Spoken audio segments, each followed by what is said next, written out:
Claudin, il nuovo locale alla moda, nato a Cormons, dove la tradizione, il servizio e la qualità si fonde in un unico progetto, Claudin. In via Friuli, incastonato lungo il viale d'accesso alla capitale del Coglio, aperto dal mercoledì al lunedì, il martedì si riposa dalle 7 alle 14 e dalle 17 alle 23. Claudin, locale per palati fini e buongustai, dove si mangia, si beve e si respira Bird, Coglio e Quay.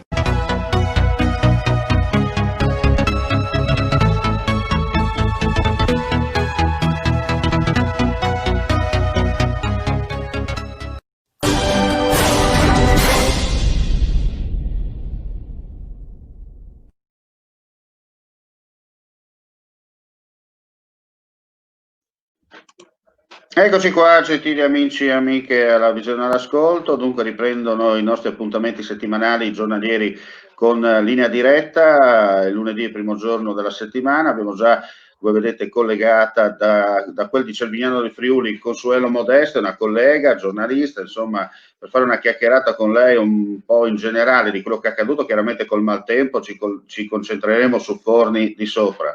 E poi, seconda parte della nostra chiacchierata, dedicata al Covid. Allora, Consuelo, innanzitutto buon pomeriggio. Ciao Mar, grazie, buon pomeriggio e anche a chi ci ascolta, ovviamente, chi ci segue. Senti, è tornato il sole anche dalle vostre parti, vedo, stando dalla lontana provincia dell'Impero, vedo che verso Grado si sta schiarendo in un certo senso.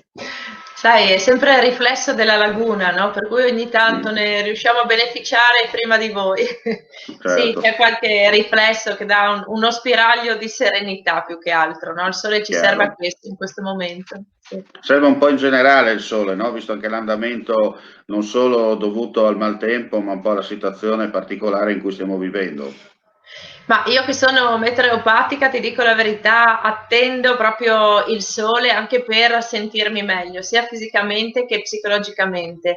In questo momento, che uno lo ammetta o non lo ammetta o che non lo riconosca su se stessi, di fatto il sole è di grande aiuto, di sollievo, perché risentiamo un po' tutti di questo clima di paura, in fin di conti, no? Che si respira ovunque. Il sole ci aiuta, indubbiamente, sì. E Anzi, questa, e questa è una cosa importante. Tra l'altro, non so se hai seguito tramite i social o le notizie dell'ultima ora, questa mattina intorno a mezzogiorno e mezza, c'è stata addirittura una tromba marina sul Golfo di Trieste che è andata poi a scaricarsi senza far danni vicino a Piazza Unità e a seguire addirittura una violenta grandinata che ha imbiancato per un paio di minuti il capoluogo regionale, anche in questo caso senza per fortuna far cose peggiori. È una situazione un po' particolare, siamo il 7 dicembre, ma pare di essere in fine estate, no? Quasi, no? Inizio autunno, perché sono temperature veramente incredibili. Per questo apriamo subito la parentesi dedicata a Forni di Sopra. Tu sei collegata direttamente a Forni di Sopra. L'altro giorno abbiamo sentito il sindaco che è intervenuto nel nostro appuntamento per parlare di turismo, parlare un po' in generale di quello che accade. Ecco, nelle ultime 48 ore mi sono arrivate le immagini e ti ringrazio per quello che il maltempo a noi ha lasciato, dalla neve alla pioggia, disagi e via dicendo, addirittura una famiglia isolata. Allora, quali sono le ultimissime per quanto riguarda Forni di Sopra? La neve sì, purtroppo con questo sbalzo di temperatura che c'è stato, cioè in una notte di fatto sono passati da temperature importanti sotto zero fino al +6 del primo mattino, per cui tutta la neve si è sciolta, causando i gravi disagi che negli ultimi tempi in realtà abbiamo imparato a conoscere quasi più di un tempo. Succedevano anche una volta, ma adesso con questo innalzamento della temperatura le situazioni così pericolose sono sempre molto più frequenti. Quindi tutta la neve ha scaricato anche in paese, creando dei veri e propri torrenti che hanno allagato alcune strutture importanti. Avranno visto, perché insomma sono diventate abbastanza virali, le immagini della scuola di sci, ad esempio, che era allagata. È rimasta isolata una famiglia e di questa mattina da questa mattina presto stanno lavorando anche Protezione Civile con i tanti volontari, perché in montagna dobbiamo riconoscerlo ovviamente, attorno ai volontari della Protezione Civile poi ci sono veramente delle squadre di cittadini che si mobilitano. Questo è un grande valore che la montagna ha. È un po', per... se mi permetti, è un po' nel DNA, cioè magari Sì. il linguaggio cambia in base all'area territoriale, però c'è questo DNA nel friulano o carnico in questo caso, dove praticamente scatta subito, no, quella molla per rimettere tutto in piedi immediatamente. È un grande senso di appartenenza territoriale, secondo me, che ci muove e che li muove. E poi questo grande legame appunto con le radici ed è indubbio che poi noi friulani siamo fatti così. No? È una cosa importante. L'abbiamo dimostrato al mondo in realtà, no? E quindi adesso in realtà c'è una problematica abbastanza seria sulla quale stanno lavorando alacremente per risolvere il prima possibile, perché in questo momento Forni è diciamo isolato. La gente di Forni comunque ci invita anche a raccontare le cose come stanno, cioè la popolazione sta ovviamente bene, c'è la corrente, quindi questo è anche un grande vantaggio in questo momento, però sia il passo della Mauria è chiuso, che una frana che sta franando tra Forni di Sotto e Forni di Sopra impediscono in questo momento la circolazione. Tempestivamente hanno comunque creato un viatico per il passaggio in sicurezza, quindi malauguratamente dovesse servire un'ambulanza, l'ambulanza assolutamente raggiunge Forni di Sopra. Certo, c'è comunque Questo un vale. bypass, no, per capirci. Cioè, sì, assolutamente, assolutamente sì. Per il resto, come sai, ci vorrà qualche giorno, insomma, di lavoro per ripristinare un po' il tutto. L'importante adesso è riuscire sia a liberare appunto la famiglia che è rimasta isolata, ma Ecco, tra ad l'altro, se permetti, Consuelo, abbiamo cominciato a caricare anche delle foto che abbiamo già mostrato nelle edizioni, sia nelle due edizioni straordinarie di ieri e sia nel video audio giornale di oggi che ci ha inviato da Forni di Sopra, tanto per dare l'idea anche a chi ci guarda di che cosa è stato per voi live sul posto, no? Sì, io a onor del vero, ecco perché non voglio nulla togliere ai fornesi, a quello che stanno vivendo, io lo vivo diciamo da casa e poi parleremo anche del motivo per cui io sono a casa, però è chiaro che sono in costante contatto con loro. Alcuni hanno paura, ma perché? Perché c'è questo ricordo ancora vivo del Vaia. Per cui non questa notte, ma la notte precedente, quando accanto alla pioggia si è presentato anche il vento, lì veramente in pochi sono riusciti a dormire. La violenza non era tale, ma il pensiero, come sai, ti riporta ai momenti più drammatici, insomma. Quindi l'hanno vissuta con estrema apprensione. L'importante è stato poi che l'indomani mattina in realtà si sono ritrovati tutti con maggior serenità rispetto a quello che è stato. Una serenità diciamo parziale, cioè se la paragoni al Vaia sei sereno.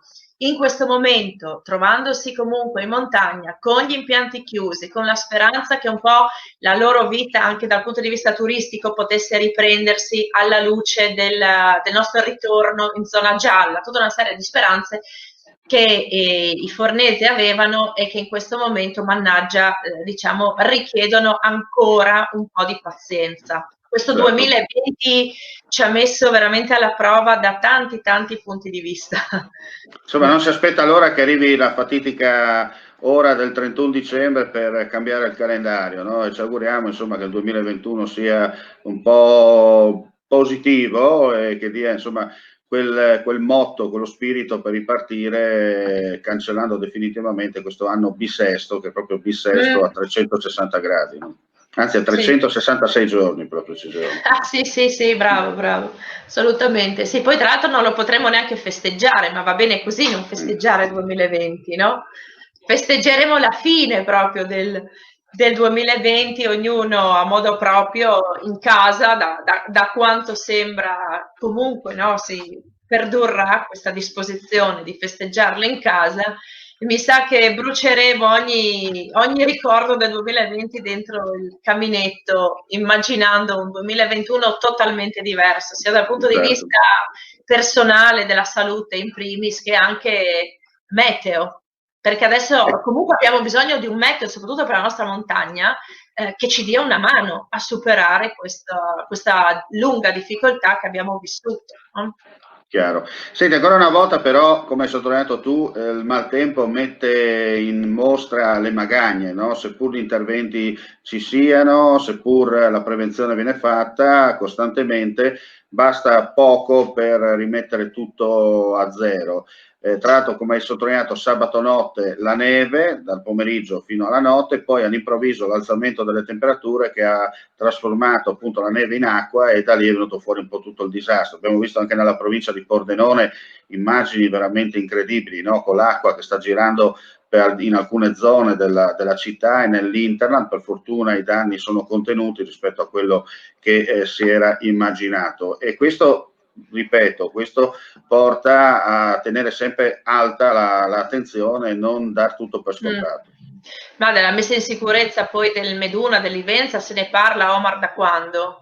Ma credo almeno da Sì. 20 anni, no? Che si parli sempre di questa problematica, della prevenzione, del tenere puliti gli alvei dei fiumi, dello sghiaiamento. Ci sono alcune situazioni che si ripresentano ricorrenti di anno in anno. Non so cosa dire, nel senso che io l'ultima immagine che ho visto del nostro fiume Isonzo era appunto con alcuni alberi, ma veramente molto importanti, messi di traverso sul letto del fiume. E lì rimangono poi, capisci, questi alberi, e io non riesco a darmene una ragione, se devo essere sincera. Poi ci sono alcune amministrazioni che sono forse più lungimiranti, più capaci, più tenaci, allora riescono anche ad intervenire. Però poi ci sono situazioni che si protraggono da anni, per cui obiettivamente, anche se tu hai un sindaco capace, non è che da solo riesce a sanare una situazione annosa, no? Non è propriamente così semplice. Ma chiaro, nella salute come nell'ambiente è la prevenzione che è fondamentale. Ogni tanto manca e forse come italiani paghiamo questo, no? Certo. Poi tra l'altro le due situazioni formologiche, anche a livello geografico, no? La differenza tra il tagliamento e l'Isonzo. L'Isonzo nasce in Slovenia, fa la sua metà percorso praticamente lungo la valle omonima e poi si getta sulla diga di Salcano, si getta in Italia, no? Per il tratto finale verso la foce tra Monfalcone e Grado. E sono anche due realtà diverse, perché sappiamo che le forti piogge, perché magari mentre il tagliamento adesso è tranquillo, ha passato la sua ondata di piena, in Slovenia sta diluviando e nevicando e chiaramente ingrossa ulteriormente il fiume, anche se notizie insomma dell'ultima ora danno tranquillità, insomma sta scorrendo verso la sua foce senza lasciare strascichi pericolosi, e questa è la cosa importante. Poi, come hai detto tu, gli interventi sono da fare, perché tra alberi, ghiaia e via dicendo, ma ci sono delle leggi strane in Italia dove si fa danni dove non serve e non se li fanno dove serve, ecco, tanto per fare un gioco di parole. Sì, sì, è verissimo, sì. Poi Senti, però, cambiamo? sì, Sì, prego. sì. No, no, cambiamo pure, spaziamo, raccontami. Senti, anche tu sei stata colpita, come sottoscritto, dal Covid-19, seppur le precauzioni sono state prese con mascherine, disinfettanti e via dicendo, però ai noi sappiamo che questo virus può attaccarsi in qualsiasi momento, no? Sì, allora, in realtà io vivo una situazione un po' strana, anomala. Lascio questo sole, Omar, lo stesso? Sì, va benissimo. Io invece ho dovuto chiudere la finestra perché altrimenti non mi si vedeva, tutto lì il discorso. Ok, se vuoi l'abbasso, se no lasciamo e beneficiamo di questo spiraglio di sole, dai. Allora, la mia è una situazione un po' anomala, nel senso che io sono negativa, ma nell'ambito di una famiglia positiva, perché entrambi i miei figli sono positivi. Alberto era positivo, quando abbiamo fatto il tampone siamo risultati io e Alberto, mio marito, negativi e i due ragazzi positivi. Succede a questo punto che Alberto da positivo è passato negativo, quindi lui può ovviamente uscire e tornare al lavoro. Io, che sono sempre stata negativa, essendo a contatto diretto con i ragazzi, quindi essendo il primo contatto, quindi considerata dal punto di vista sanitario ad alto rischio, io sono costretta a stare in casa, quindi per un altro periodo di quarantena, in attesa del prossimo tampone. Beffa vorrebbe, infatti qua i ragazzi ridono, perché voglio dire, bisogna comunque anche ironizzare su determinate situazioni, perché già il mondo esterno ci opprime di paure, di tensioni. Allora loro ridono e dicono: sai mamma, magari sabato prossimo quando faremo il tampone noi risulteremo negativi, tu risulterai positiva, così ti fai il terzo giro di quarantena. Comunque per fortuna in realtà noi siamo bene, ecco.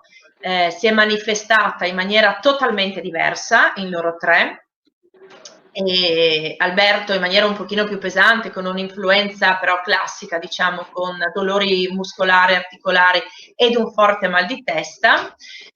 Nei ragazzi, che Samuel ormai è considerato adulto perché ha 18 anni, ecco, Samuel ci siamo accorti, ma perché ha perso l'olfatto.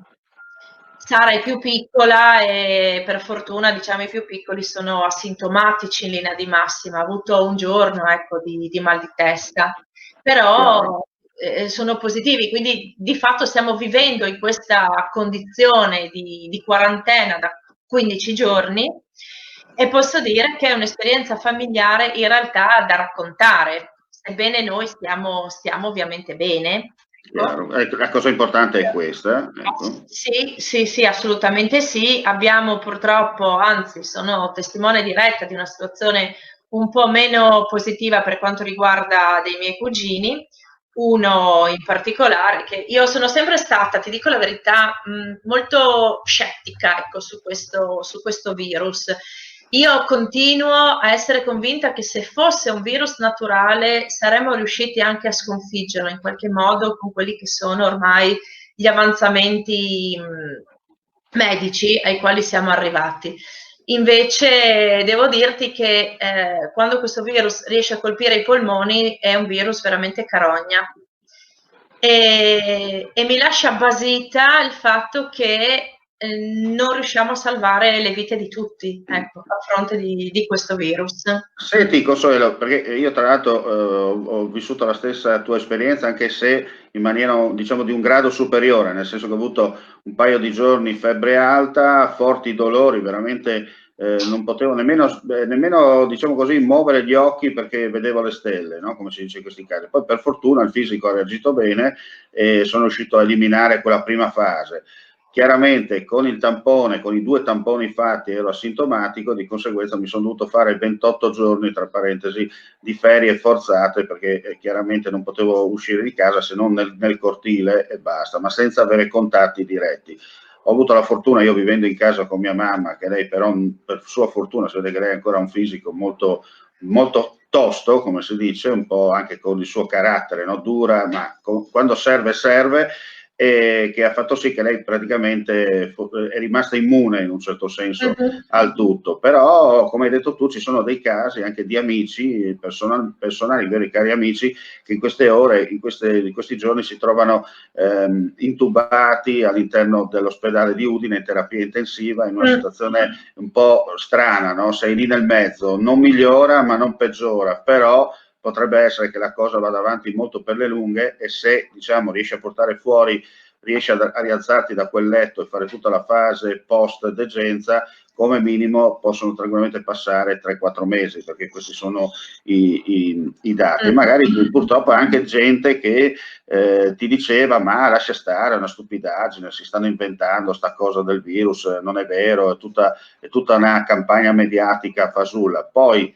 guarda caso succede, no? E allora la prevenzione deve essere sempre al massimo e stare attenti e fare quel minimo che viene richiesto per evitare. Poi non so a te, però a me personalmente, se il Natale lo devo passare a casa, non è che mi cambia la vita. Se non posso andare a fare l'ultimo dell'anno in piazza, non mi cambia la vita, perché per fortuna io non sono uno di quelli che gioco forza deve andare di qua, deve fare la presenza di là, eccetera. Cioè si vive uguale, anzi bisogna rispettare. È una situazione un po' particolare, siamo in tempi di guerra, tra parentesi, una guerra non dichiarata, non sappiamo chi è il nostro nemico, anzi lo conosciamo ma non lo conosciamo, e non sappiamo soprattutto come combatterlo, e dunque dobbiamo gioco forza adattarci al momento.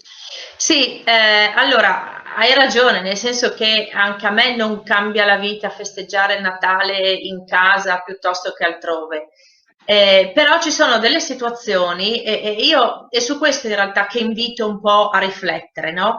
E nel riflettere io ritengo che sia assolutamente necessario implementare la prevenzione.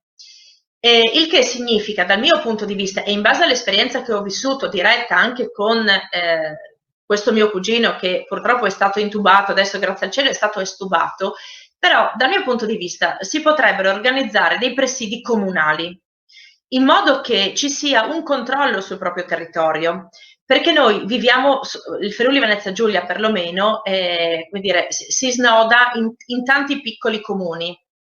Il numero degli abitanti consentirebbero, secondo me, ai medici di base di tenere sotto controllo la propria popolazione. E prevenzione significa quindi sì fare i tamponi, ma anche conoscere il grado di gravità della situazione. Per cui se tu hai una persona che effettivamente ha difficoltà respiratorie, verrà trattata e seguita in maniera diversa, ma è necessario che questa persona venga assolutamente seguita direttamente. Invece succedono casi in cui purtroppo le persone non ricevono le visite a casa, arrivano in ospedale, che ormai è troppo tardi quando vengono portati dall'ambulanza. Ormai è tardi e vanno, sì, è brutto dire intasare la terapia intensiva, però è questo che effettivamente succede.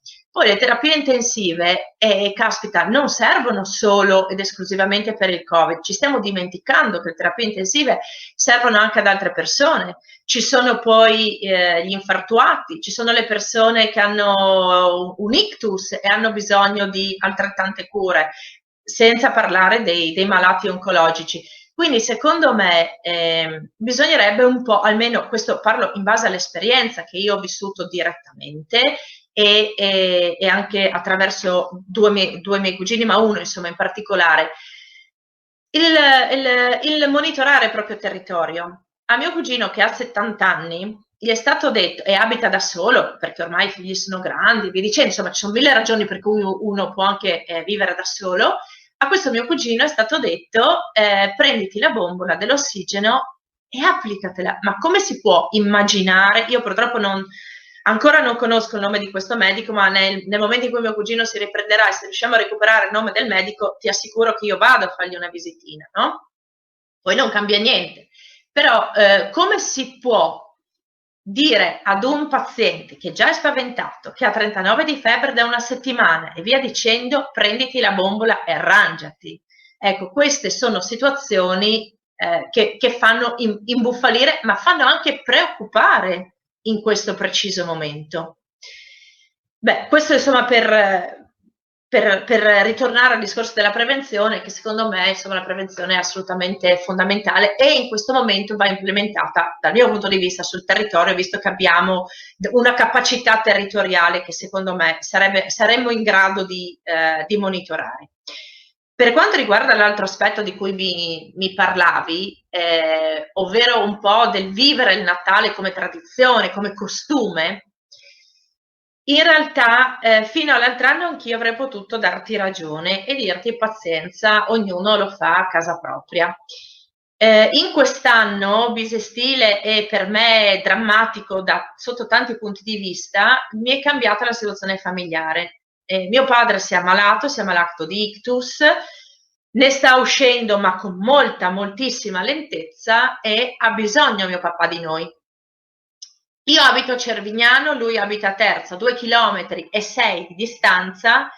Capisci che risulta ridicolo, a me risulta ridicolo che io non possa andare a trovare mio padre quando da una parte all'altra di Milano invece tu ci puoi assolutamente andare.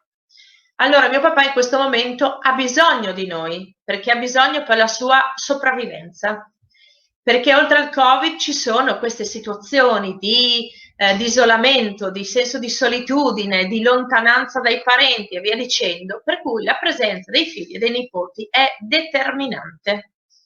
Allora io dico, con tutte le misure del caso, dal detergenti per le mani alla mascherina, alla distanza e via dicendo, per me è fondamentale poter trascorrere il Natale con i miei genitori. Questa è la mia situazione e ritengo che un nonno che vive da solo e attende il momento del Natale, ma non in quanto Natale 25 dicembre, in quanto occasione per magari raccogliere a sé figli e nipoti, possa risultare veramente determinante per la sua salute psicofisica, perché al Covid dobbiamo anche aggiungere questo forte disequilibrio sociale che si sta manifestando con l'instabilità psicologica un po' di tutti noi, diciamo così, che comunque in qualche modo o abbiamo paura o risentiamo di questa tensione. Bene, grazie alla nostra ospite. Allora il ragionamento è più che sufficiente. Vi ringraziamo, gentili amici e amiche, per la visione e l'ascolto e vi diamo appuntamento alla prossima puntata di Linea Diretta friulitv.net.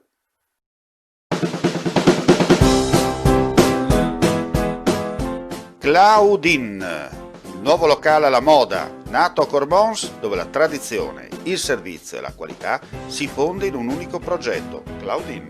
In via Friuli, incastonato lungo il viale d'accesso alla capitale del Coglio. Aperto dal mercoledì al lunedì, il martedì si riposa dalle 7 alle 14 e dalle 17 alle 23. Claudin, locale per palati fini e buongustai, dove si mangia, si beve e si respira bird, Coglio e Quay.